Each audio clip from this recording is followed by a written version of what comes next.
అమరావతి మహిళలని అత్యంత ఘోరంగా కించపరిచిన వ్యవహారంలో తమను జగన్ భారతి ఏమీ అనలేదని సాక్షి టీవీ లైవ్ షో నడిచే కొమ్మినేని వెంకటేశ్వరరావు చెప్పుకొచ్చారు. ఆదివారం ఉదయం కూడా ఆయన షోలోకి వచ్చారు. తన వ్యాఖ్యలపై వివరణ కూడా ఇచ్చారు.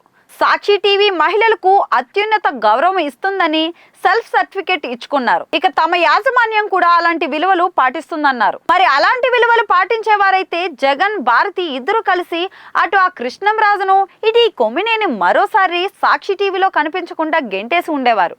సమాజానికి తమ విలువలపై స్పష్టమైన సంకేతాన్ని పంపి ఉండేవారు కాదు. ఇక స్వయంగా మహిళ అయిన భారతిరెడ్డి నడుపుతున్న ఛానల్లో అలాంటి ఘోరమైన మహిళా లోకాన్ని కించపరిచి మాట్లాడినా అటు జగన్ కానీ ఇటు భారతి కానీ ఏమీ అనలేదని కొమ్మినేని చెప్తున్నారంటే వారి విలువలెంతో చేతుల్లో చూపిస్తున్నట్లుగా అర్థమైపోతుంది. జర్నలిజం పేరుతో వారు చేస్తున్నదేమిటో కానీ అటు కొమ్మినేనితో పాటు ఇటు సాక్షి మీడియా జర్నలిస్ట్ కృష్ణంరాజు పైన కానీ చట్టపరమైన చర్యలు తీసుకునేందుకు ప్రభుత్వం అయితే సిద్ధమవుతుంది.